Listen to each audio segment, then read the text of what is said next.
Hey, what's going on? All praises to the Most High God, that is first and foremost of Abraham, Isaac, and Jacob. I pray that you all are doing well and just mighty, uh, doing well and blessed by the mighty God, the mighty Elohim. And yeah, we're just going to go into some scriptures today and a bit of a bit of some understanding. Um, just recently, I'm just going through the books of Genesis, well, I'll say the Torah. I'm going through the Torah kind of slowly and meticulously, and even after I get off of this video, I'm gonna go back into some Torah.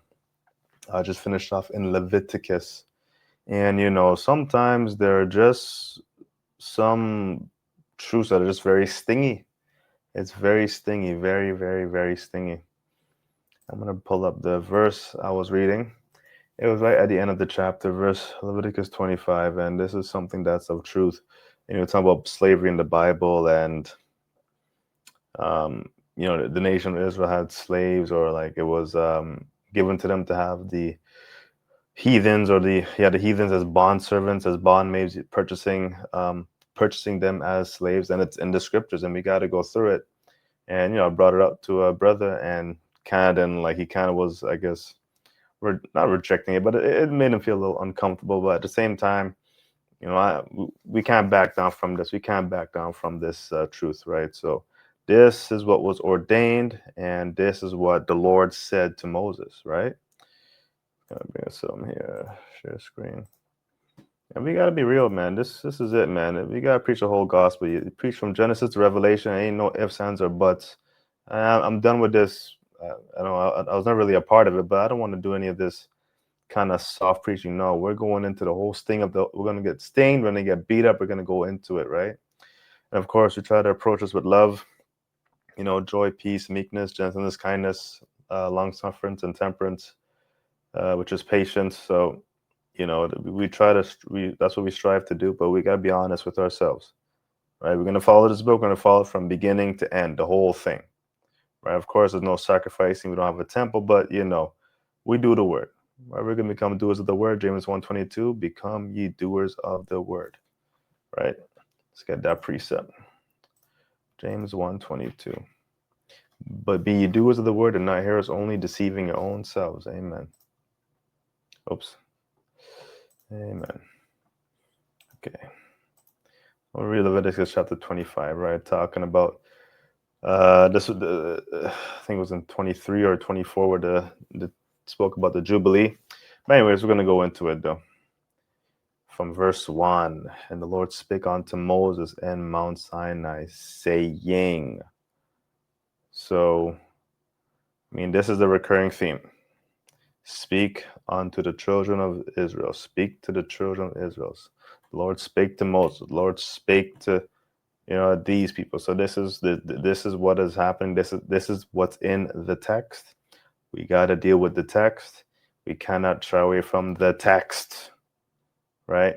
And of course, I'm not saying everything that happens in the Old Testament that we got doing now at times, but we got to learn these things, right? We got to have wisdom in these things, right? Wisdom is the principal thing. So let's go. The Lord spake unto Moses in Mount Sinai, saying, Speak unto the children of Israel, and say unto them, when ye come into the land which I give you, then shall the land keep a Sabbath unto the Lord. 6 years thou shalt sow thy field, and 6 years thou shalt prune thy vineyard, and gather in the fruit thereof.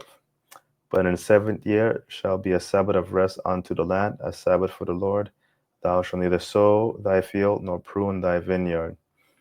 Pretty much saying that in the 7th year you do not plant any crops. You don't plant any crops. You just let it rest for a whole year, and they're going to go into the 6th year. Supposed to do a gathering or a harvest of 3 years in total, or plant for 3 years total. We're going to go there. So verse 5, that which groweth of its own accord of thy harvest thou shalt not reap, neither gather the grapes of thy vine undressed, for it is a year of rest unto the land. Talk about the 7th year. And the Sabbath of the land shall be meat for you, for thee, and for thy servant, and for thy maid, and for thy hired servant, and for thy stranger that sojourneth with thee. And of course, there is I would say, the non-Israelite. But of course, we're having a lot of people kind of battle with, the salvation of it's only for the Jews or it's only for Israel. Um, and so we got to understand what salvation is. That's another thing. We have to understand what is salvation. What does what is the biblical um, uh, true meaning, or what is what is what is the biblical truth of salvation? That is the key.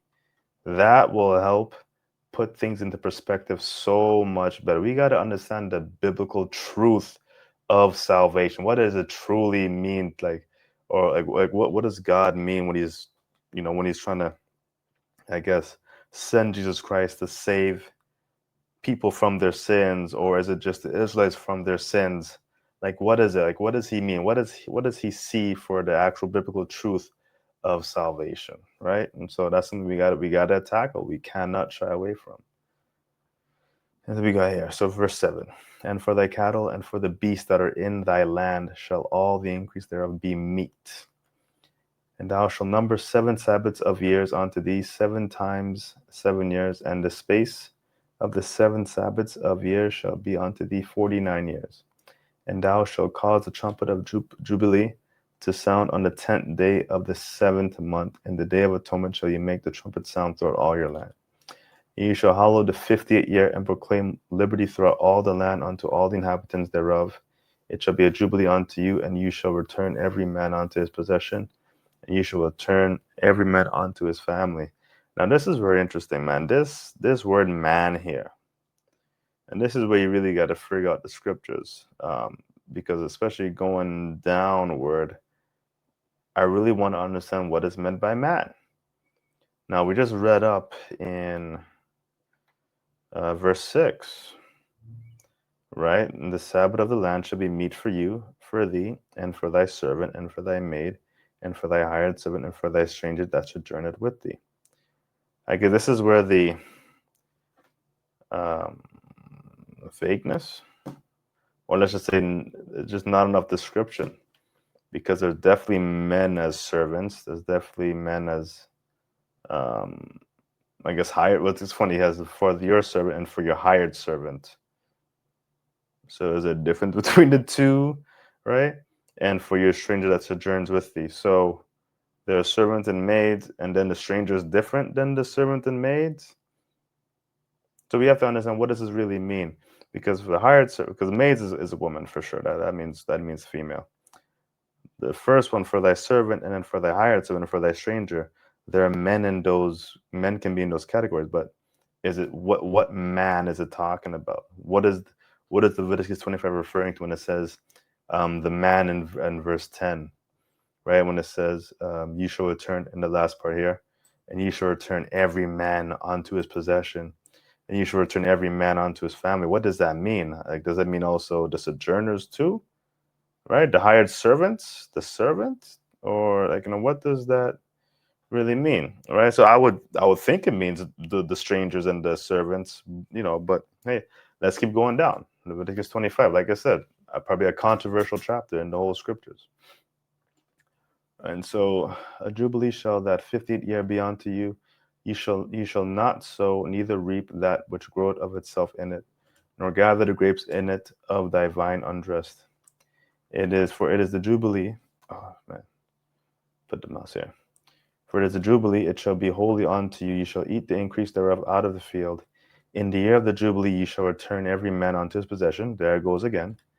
And if thou sell aught unto thy neighbor, or bias aught of thy neighbor's hand, ye shall not oppress one another. It's interesting. So, who's your neighbor in this case, right? Is a neighbor an Israelite? If it says you shall return every man unto possession, then it's talking about if you sell unto your neighbor. It kind of sounds like it's talking about somebody different here. Let's keep going. According to the number of years after the Jubilee, thou shalt buy of thy neighbor, and according unto the number of years of the fruits he shall sell unto thee. According to the multitude of years, thou shalt increase the price thereof, and according to the fewness of years, thou shalt diminish the price of it.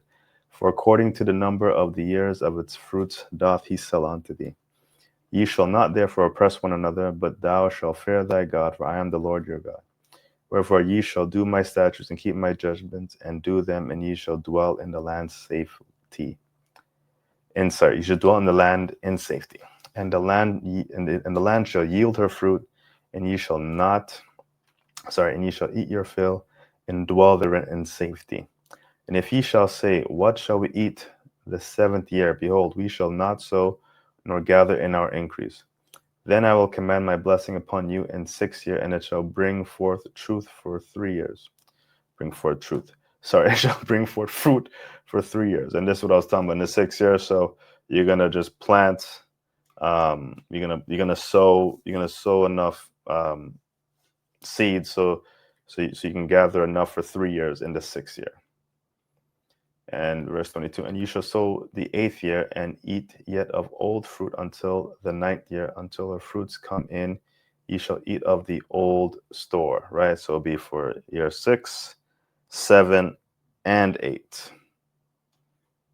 Because in the 8th year you're gonna be planting, but in the 8th year you're planting, so you'll get ready for the harvest in year 9, and also in year 8 you'll be eating of the fruits or of your harvest from year 6. It's the law of redemption. Here it is. This is what they title it as. And the land shall not be sold forever, for the land is mine, for ye are the strangers and sojourners with me. And in all the land of your possession ye shall grant the redemption for the land. If thy brother be waxen poor, and hath sold away some of his possession, and if any of his kin come to redeem it, then shall he redeem that which his brother sold. Redeem just means to buy back. So then he shall buy back that which his brother sold. Just the ability to be bought back from one of your kins, one of your brethren in the land, right? So talking about the Israelites. And if the man have none to redeem it, and himself be able to redeem it, then let him count the years of the sale thereof, and restore the overplus unto the man whom he sold it, that he may return unto his possession. But if he be not able to restore it to him, then that which is sold shall remain in the hand of him that hath bought it until the year of Jubilee. And in the Jubilee it shall go out, and he shall return unto his possession. And if a man sell a dwelling house in a walled city, then he may redeem it within a whole year after it is sold. Within a full year may he redeem it. And if it be not redeemed within the space of a full year, then the house that is in the walled city shall be established forever to him that bought it throughout his generations. It shall not go out in the Jubilee. But the houses of the villages which have no wall around about them shall be counted as the fields of the country. They may be redeemed, and they shall go out in the Jubilee. It's kind of like this is kind of like talking about real estate here. It's kind of like it's not the same thing, but I guess what is it, a foreclosure? When the bank is able to buy back, kind of redeem the houses.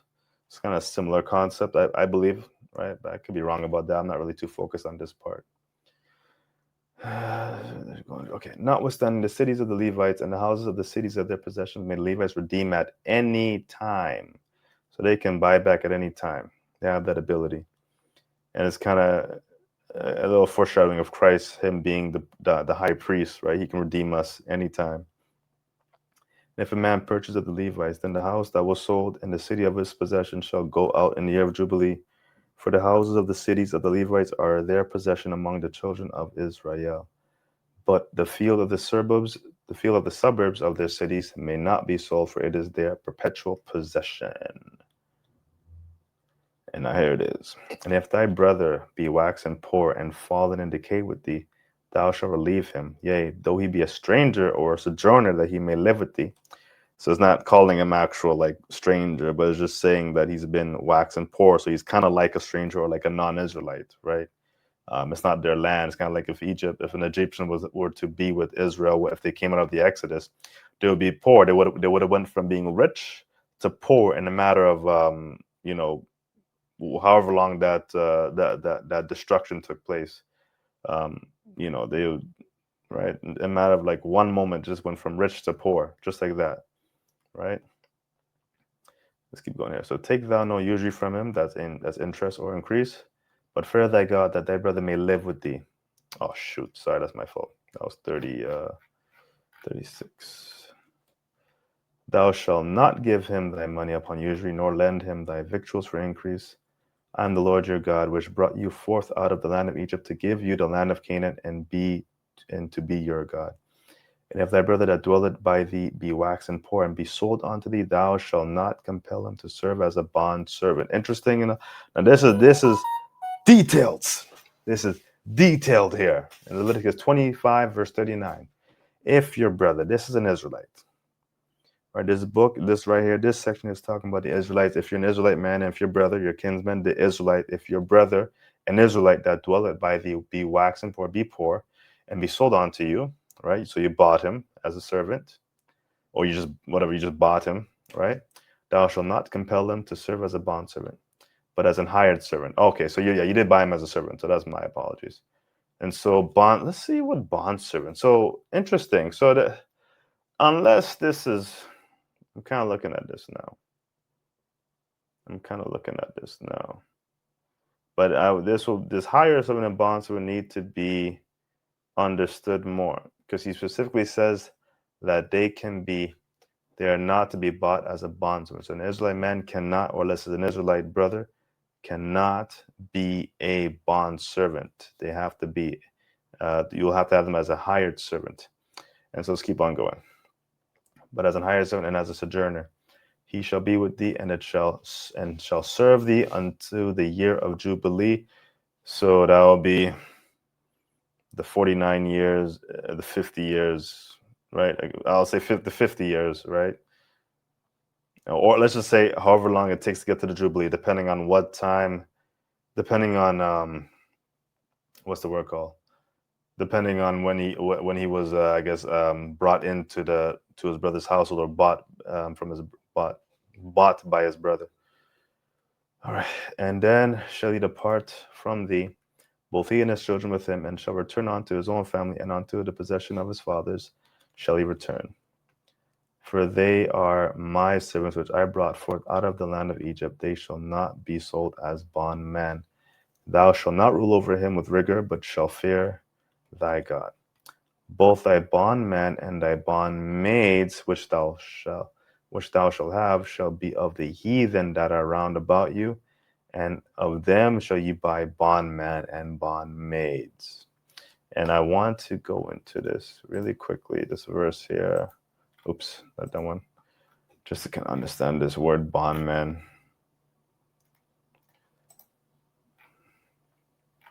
So bondman, slave, servant, bondmaid, male servant, maid servant, female slave, maid, handmaid, concubine. Let me go to see hired servant for a quick second to see if it's the same thing or this is a little different.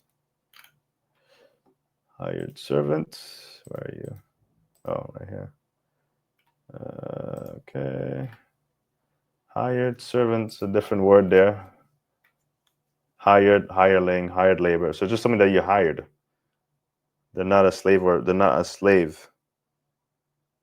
Or let's just say they're not possessed. They're just an employee. So there's a different status in this. That's a very interesting thing there in the scriptures that has been in the Christian church. But hey, man, we gotta bring this truth out. So moreover, of the children of the strangers that do sojourn among you, of them shall you buy, and of their families that are with you, which they begat in your land, and they shall be your possession. And ye shall take them as an inheritance for your children after you, to inherit them for a possession. They shall be your bondman forever. But over your brethren, the children of Israel, that's what it is. So there's the reoccurring theme here. Okay, so this is what he says. This is what he says. This is just, he's been saying this for so long. And Jesus has come for the Israelites. He said it in Matthew 1:21. All right, so we got to keep it real. Again, I don't think this means that the strangers cannot be saved. But then we got to really understand what is the biblical truth of salvation? What is the biblical truth? How is it going to look? Right? How is it going to look? It's very interesting. So let me see. But over your brethren, the children of Israel, you shall not rule one over another with rigor. And if a sojourner or a stranger wax rich by thee, and thy brother that dwelleth by him wax poor, and sell himself unto the stranger or sojourner by thee, or to the stock of the stranger's family, after that he is sold, he may be redeemed again. One of his brethren may redeem him. Either his uncle or his uncle's son may redeem him, or any that is nigh of kin unto him of his family may redeem him, or if he be able, he may redeem himself. And he shall reckon with him that bought him from the year that he was sold to him unto the year of Jubilee, and the price of his sale shall be according unto the number of years, according to the time of an hired servant shall it be with him. If there be yet many years behind, according unto them he shall give again the price of his redemption out of the money that he was bought for. And if there remain of but few years unto the year of Jubilee, then he shall count with him, and according unto his years shall he give him again the price of his redemption. And as a yearly hired servant shall he be with him, and the other shall not rule with rigor over him in thy sight. And if he be not redeemed in these years, then he shall go out in the year of Jubilee, both he and his children with him. For unto me the children of Israel are servants, for they are my servants, whom I brought forth out of the land of Egypt. I am the Lord your God. It's a 55-verse chapter. Lord have mercy. Jeez.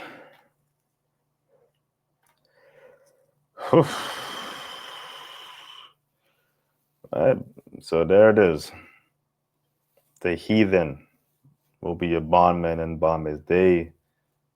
Their children will be your possession. So that's it. We gotta come into this truth, man. We gotta take on this truth, man. So no running. And I got something in the stove, but man, bless y'all, man. I pray this was edifying, and I'll see you in the next video. Peace.